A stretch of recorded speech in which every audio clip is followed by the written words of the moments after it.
Okay, cool. So, yeah, so what I'm going to talk about is partly that image that you can see here, but also just partly a little bit about the sort of the nature of Buddhism and what Buddhism is trying to do in general. So before I talk about the image, I kind of want to take a couple of steps back, actually, which is that uh, that you're looking at the sort of the qualities of freedom in Buddhism, right? So you've started on a kind of a series now in these classes where you talk about freedom and the nature of freedom. Um, and freedom in Buddhism, I mean, just to cut that short, is a kind of is a sort of different way of talking about enlightenment, the goal of Buddhism. Yeah. So what the Buddha achieved 2,500 years ago is what he called enlightenment or awakening. So all Buddhist traditions kind of all come back to that single moment in history where a human being achieved something called enlightenment, yeah, or he used the word awakening, yeah, or he used the word freedom for that as well. He said, okay, I achieved freedom, um, uh, and freedom from sort of well, traditionally in Buddhism we call it greed, hatred, and delusion. Craving, hatred, a sort of narrow-minded view of ourselves. So he said, okay, I completely liberated myself from that. Yeah, I found a way into a way of being which is completely free from anything, from any obstacles, from anything that holds me back in my development as a human being. Yeah. Now, the problem with enlightenment is that we can't really define it. Yeah, we can sort of use words like, okay, freedom or other definitions, freedom from greed, hatred, delusion. We can also use words like compassion, wisdom, energy. Yeah, there's all these, the Buddhist tradition is full of ways of trying to talk about what can't be talked about. Yeah. So the Buddha says, okay, I've gained enlightenment. It's completely different to anything anyone has ever sort of experienced. So sorry, you just have to believe me, yeah, that I did that.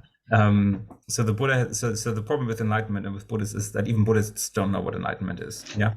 There's a bit of a problem in Buddhism. Yeah, actually, no one really knows what it is until you've achieved it. Yeah.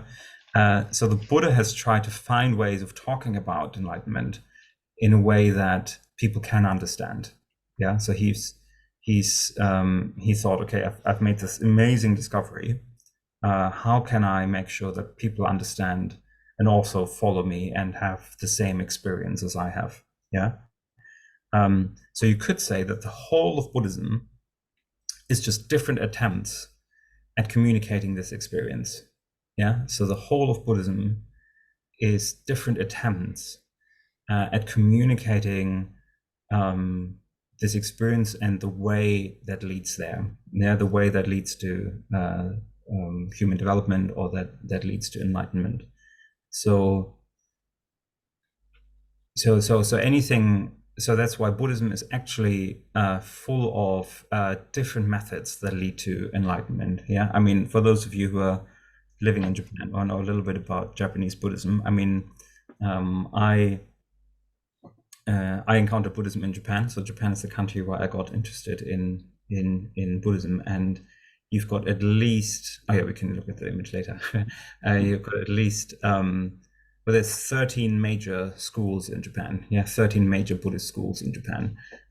You've got Shingon Buddhism, you've got Jodo Shinshu, Jodoshu, Nichiren Shu. You've got all these different forms of Buddhism. And when I was in Japan, I was completely confused by that different variety, because I thought, well, what is Buddhism? What is the Buddhist teaching amongst all this kind of different teachings? You've got Pure Land, you've got Tantric Buddhism, you've got all these different forms. And that is just a sort of image of seeing how the variety of the Buddhist tradition. So all of these aren't kind of, so no teaching of the Buddha, or most teachings of the Buddha are not like ultimate truth. Yeah, the Buddha didn't try to explain the world and didn't try to say, okay, this is what the world is like, this is what it consists in. He just tried to give different methods and tools that we can use to have the same experience as he had, to also then gain enlightenment. This is why you have got such a variety.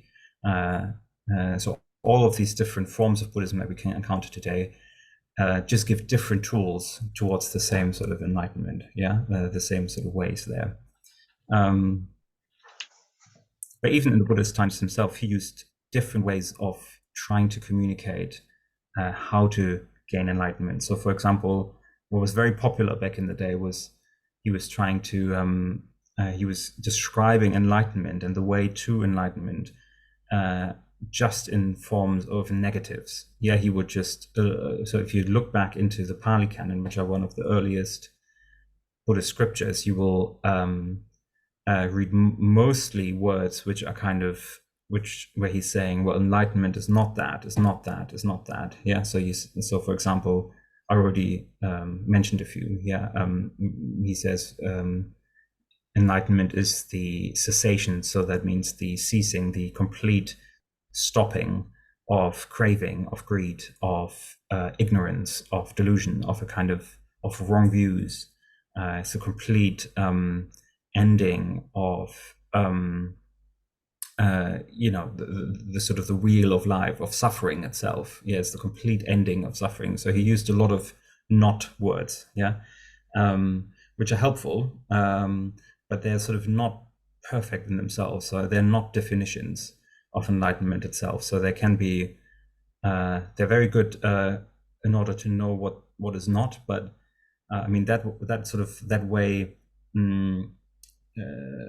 of arguing about or trying to define Buddhism just brings us sort of towards the end of our intellect, really. I mean, I don't know if people have studied the Heart Sutra, the Hanya Shingyo. There, it's just full of like, it's not this, not this, not this, not this. There's nothing there, and you think, well, what is there? So people thought, oh, maybe Buddhism teaches there's just nothing. There's just a big nothingness. Yeah, there's just a big void, black. Okay, that's enlightenment. Great. Nothing there. You just sort of let go of everything. It's just big death. And then there's also no suffering, but also no happiness. Maybe a bit boring, yeah. So this just came out of one way of trying to say, well, it's just that we can't really describe it with the words. So every time we try to use our experience and our words, it just always falls short of what the actual what actual enlightenment is. So this is why they came to talk about it in this kind of way. So then they the Buddha also tried different ways of describing enlightenment, which is a bit more, he talked a bit more on positives. He did that a bit less than in negatives. So he just said, he's awakened, he's enlightened. He used these images of light shining. He used images of, it's like a cool cave that you enter, or, India is a very, very hot continent. It can be like really, really hot in summer, a bit like Japan, 40 degrees. And just this image of like a cool cave. It's just, it's a bit like a sort of place of rest where you can finally relax and from from the sort of torments of heat. So that's a symbol of enlightenment. Yeah, enlightenment is a bit like that. When you gain enlightenment, it's a bit like you can finally, breathe out and be like, okay, I'm not so touched by worldly things anymore. So he used different ways, and the Buddhist tradition has sort of been trying to find different ways of getting us to look at our experience and looking beyond that experience as well, and looking into what enlightenment actually is and how we can get there. So sometimes they use the intellect, sometimes they used images. And what we want to do today is we want to look at one particular way of looking at enlightenment, which is with the use of symbols. Yeah, we're trying to look at images and symbols. So as I said, the whole of Buddhism is just different ways of describing enlightenment, of describing the way towards enlightenment. So whenever you go into a temple or you open a book about Buddhism, all of that is trying to teach you something. It's not trying to depict a different reality, or it's not trying to make any statement about how the universe was created or something like that. It's trying to make you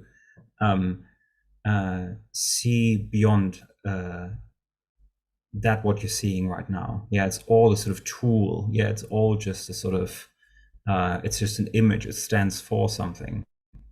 For example, if you go to a temple of, a Shingon temple, for example, in Japan, it'll be full of images. Yeah, there'll be loads and loads of mandalas, like the one behind me, just like that. You'll find that in a Shingon temple. You'll find loads of statues, and they're all not trying to say, well, these are real things that exist. It's not like the world from a viewpoint actually looks like that, like the mandala behind me. It's more saying that if you look at that closely and if you try to let that sink in, you will then change your view and your experience and your perception in a way that leads you to a completely new way of looking. Yeah. I mean, a really easy example, for example, is coming back to what I said before, is that the Buddha taught in terms of, for example, of impermanence. Yes, impermanence is a really fundamental Buddhist teaching. Yeah, that everything we see is impermanent. Everything is sort of coming and going. Yeah. In a way, the Buddha didn't say that this is how the world is and this is how the entire universe always functions. He's just saying that when we take up that view of impermanence, when we actually think about and reflect on impermanence, our mind will change in a way that it's more susceptible to enlightenment, yeah, to this completely unknown way of thinking. Yeah. So he's not saying that you just think that everything ends all the time and that's enlightenment, but it's by reflecting on it and letting that sort of reflection on impermanence sink deeper and deeper, we will actually come closer to what enlightenment really is. And we don't know that yet. Yeah. So it might involve impermanence, it might not. Yeah, we don't know. But impermanence is sort of the doorway to that experience, which is, from our point of view, we actually don't know what it is. Yeah, we don't know what that actually means. So just that, yeah. And quite quickly after the Buddha's death, the Buddhist tradition came up with many images and symbols.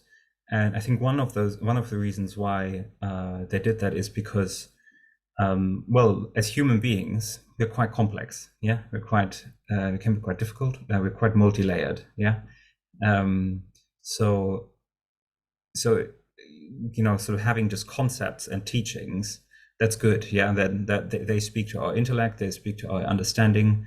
For someone who's very, who likes to study and has very heady, those concepts also speak to my emotions, but maybe not to everyone. But the point of Buddhism is the entire and complete transformation of the whole human being. Yeah, so Buddhism tries to speak to all layers of a human being. Yeah, not just to the intellect alone, not just to the emotions alone, but even to much deeper depths of our consciousness. Yeah.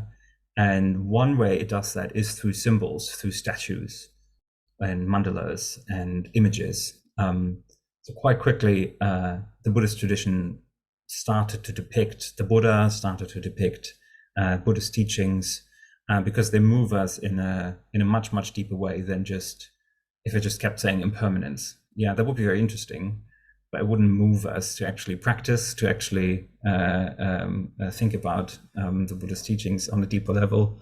We might, we have to also see those truths and those teachings on a sort of much more embodied and emotional level. And stories, symbols, images can do that. So, for example, I love to go to theater. I love to go to the opera.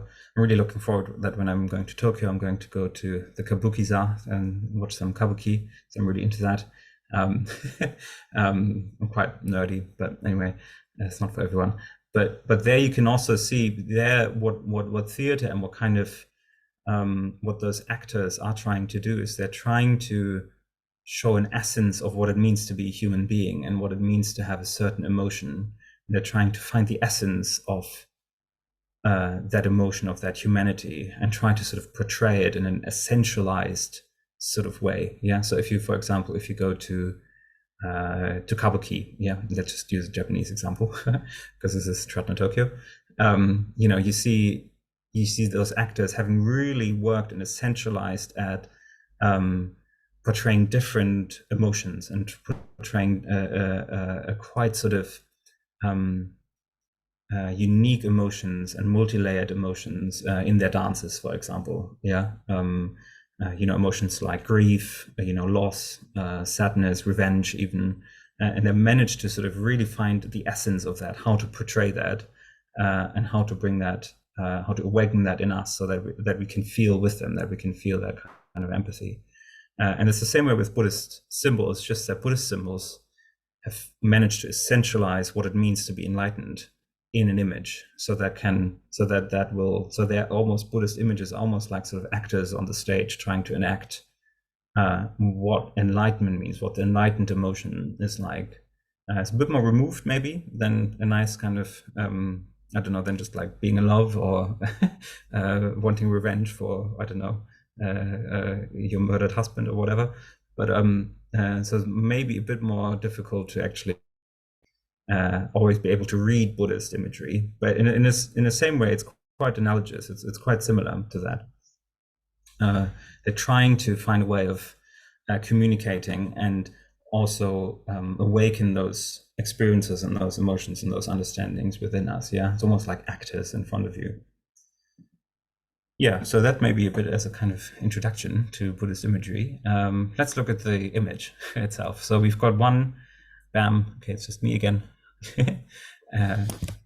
So here we have an image. Yeah, here we've got a teaching. Yeah, this is a teaching about what it means to be free in Buddhism. Yeah, what an enlightened mind might look like. And I think before I'm going to say anything about it, I think I'd like to hear a bit more about, I don't know, maybe just without any kind of prior knowledge to this image, maybe what do you guys see? Like, what do you associate with this image? What do you think?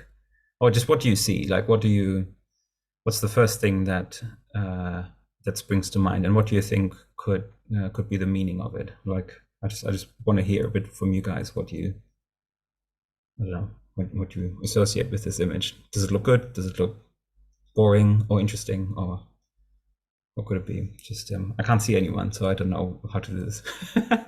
um, Hi, this is Lily. Hello. Um, Hi. For me, this does Hmm. not look like a symbol of freedom. It's Oh. the person in the middle is looking red, Mm-hmm.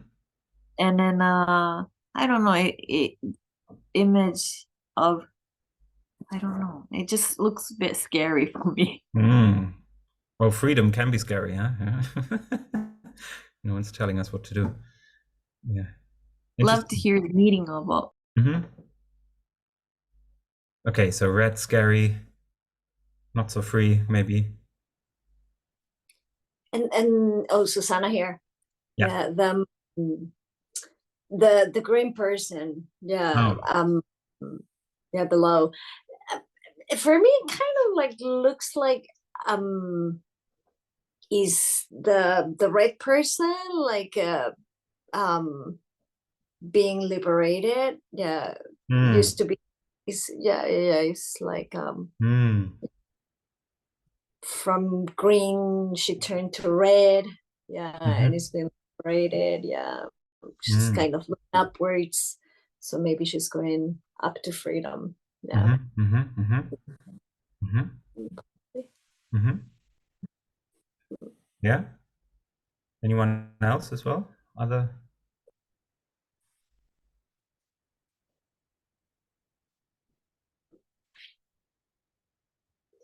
associations? you don't have to, if it doesn't look like, you can just say, I don't know, what you notice, what you can see. You don't have to try to interpret it yet.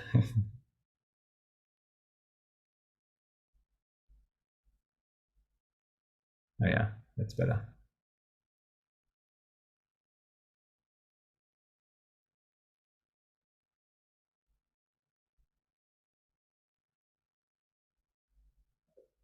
Okay, you just want me to explain it.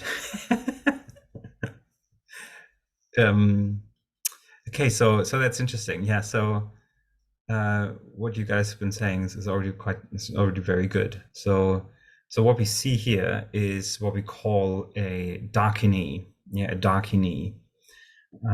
This is a Buddhist deity, a Buddhist figure. You won't really encounter Dakinis in Japan, I'm afraid.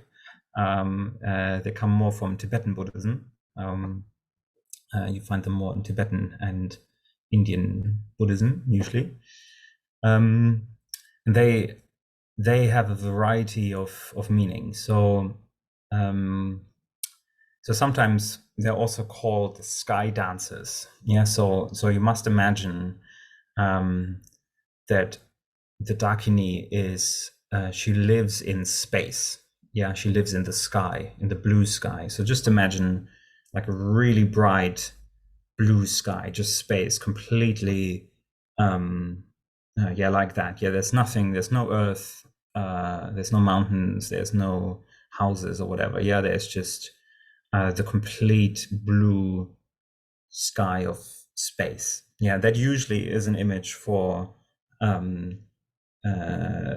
the enlightened mind. Here, for the complete endless consciousness. Yeah, for the complete sort of endless possibility also of reality. Yeah. So, and within that she dwells. Yeah, that's where she lives. Yeah. And so that's the first image for freedom. Yeah. So she is a dancer in the sky. She does this like really old pagan dance in the sky.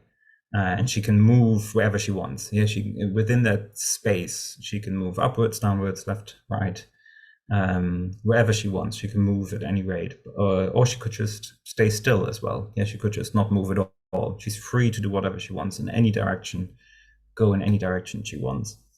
Now the other thing is that so it's a female figure, which is interesting as well. She's, as you could see, she's red in color, and she's dancing and she's naked. Yeah, so she's doing this sort of naked, ecstatic dance. Yeah, she's almost, almost as if she's like in trance or something. Yeah, she looks like has a really, really wild facial expression.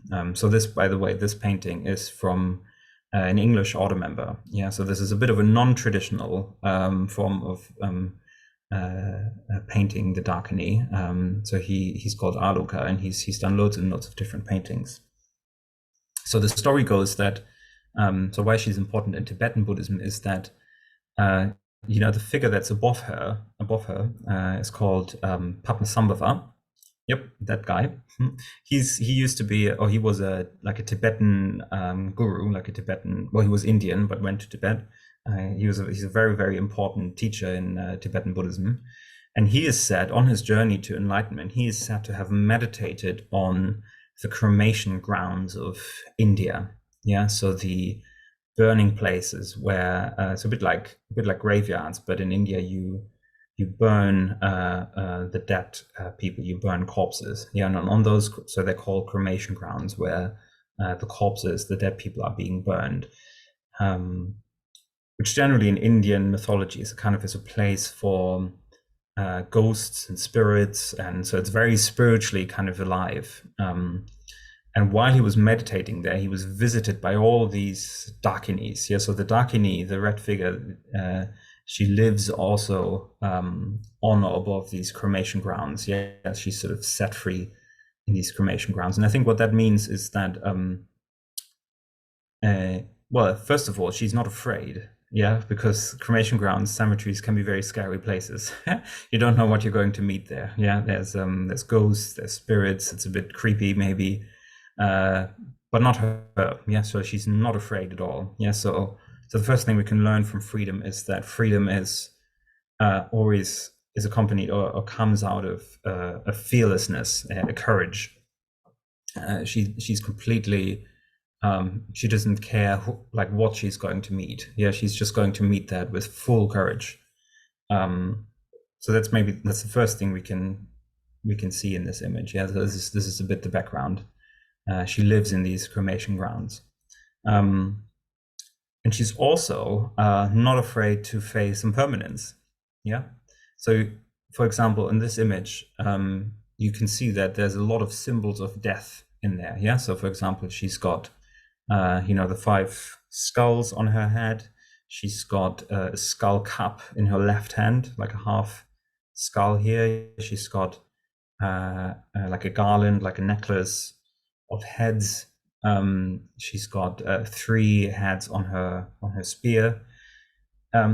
So rather than just talking about impermanence, this image shows that she's fully taken on impermanence. Yeah, so she's fully bathing in the truth of impermanence. Yeah, so by looking at that kind of image, we can really see how the sort of the courage and the fearlessness comes from almost taking up impermanence as your crown. Yeah, like putting almost like you sort of crown yourself with impermanence. You dress yourself in impermanence. That's the sort of metaphor of this image. You actively. Sometimes she's shown as holding the skull to her heart. Yeah, you're really bringing the truth of impermanence to your heart. Here it's not so much at the heart, but sometimes she's depicted like that as well.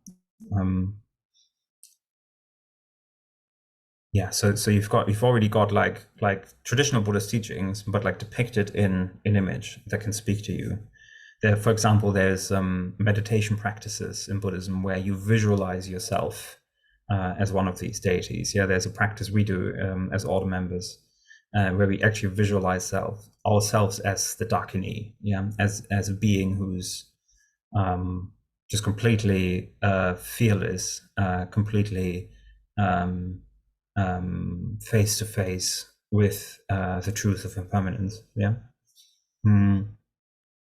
Okay, what else has she got? Well, she's completely naked. That's a symbol of freedom as well. She's not held back. Well, she's got jewelry and all that, so she's but she doesn't have any clothes. She's yeah, again, it's a sort of it's a symbol of freedom. It's also a symbol of receptivity. Yeah, so it's a symbol of, if you want to practice wholeheartedly, we need to sort of make ourselves free and open to the truth, to reality. Yeah, it's a symbol of trying to take everything off that might hold us back from realizing the truth. So again, if you try to identify us, if you try to become the Dakini, become the sort of the ideal Buddhist practitioner, then what we need to do is we need to take up impermanence. We need to sort of make ourselves sort of naked towards the higher teachings and the teachings of the Buddha. So in general, the Dakini, what you can see is she's looking upwards to Padmasambhava.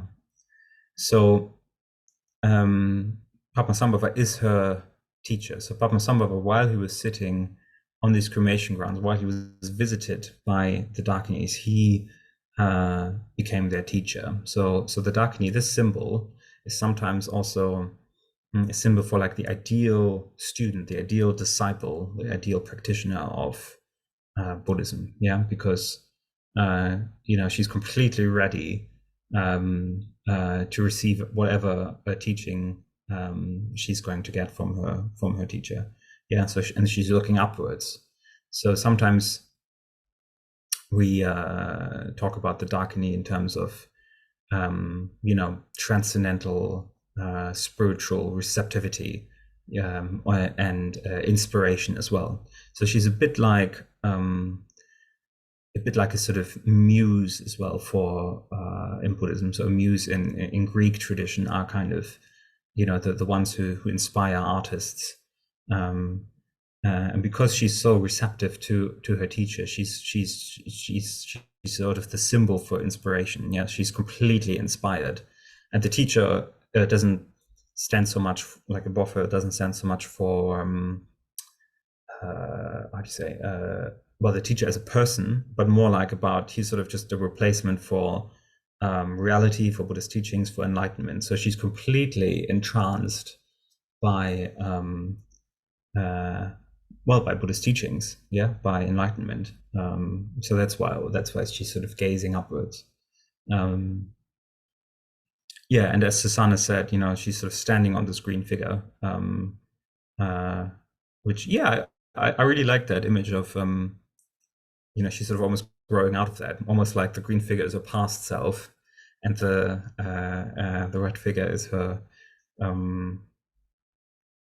is a sort of new transformed self or something. That's a good. I think I like that interpretation. I think traditionally, she's stomping on. Oh, what is it? Is it craving or is it hatred? I can't remember. One of the bad stuff. she's you know, things that hold us back. I can't remember actually. Sorry, I should have looked that up. Yeah, so she's completely sort of transformed and well, trampling. She's sort of trampling on well, all the things that create suffering. So that's greed, hatred, and delusion. It's one of those, but probably maybe all three as well. So all the things that hold us back. I mean, sometimes that can be a bit misleading because people think we need to then kind of let go of them by force. But what this image is really more trying to show is that those sort of energies that are behind greed or hatred or our wrong views about ourselves and the world, all we need to do is bring them in and transform them and let them sort of be transformed into the energy and into the inspiration of the Dakini. I mean, there's loads of other images here, or like symbols within that image as well. So, you know, you've got in the skull cup itself, in that skull, you've got the blood. It looks a bit like blood, but it actually is the nectar of enlightenment. Yeah, again, it's a sort of symbol of freedom. It's what she drinks, what she feasts on. So she feasts on inspiration. She drinks enlightenment, and sometimes it's also called the nectar of eternal life as well. So it's another symbol for you know, through the sort of symbol of impermanence and looking at the Buddhist teachings, you can gain that different state. You can actually gain nourishment for yourself. And then in her right hand, she holds this knife with which she chops off.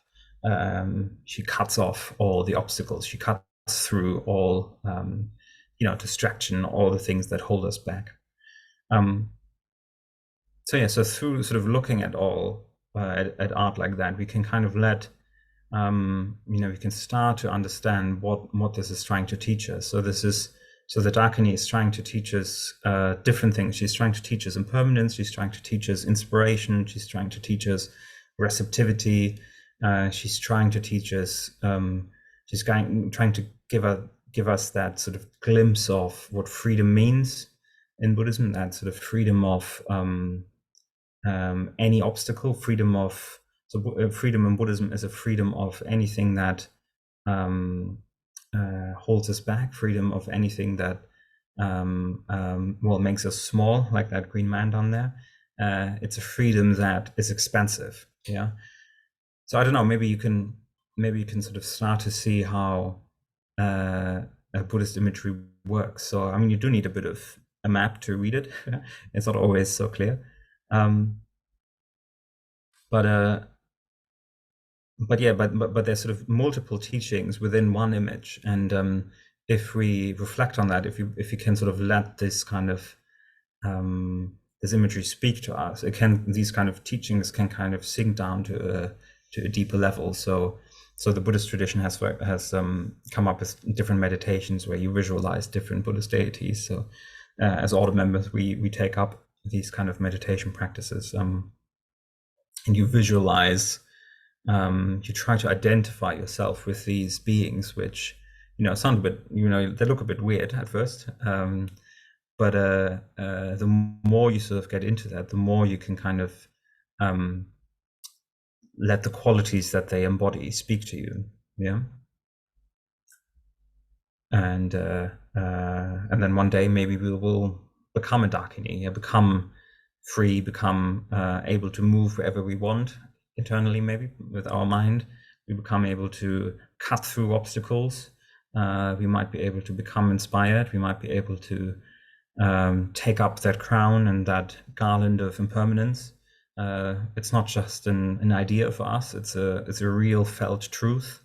It's not something that overwhelms us. It's something that we, take with pride, and we can get closer to enlightenment through that. Yeah.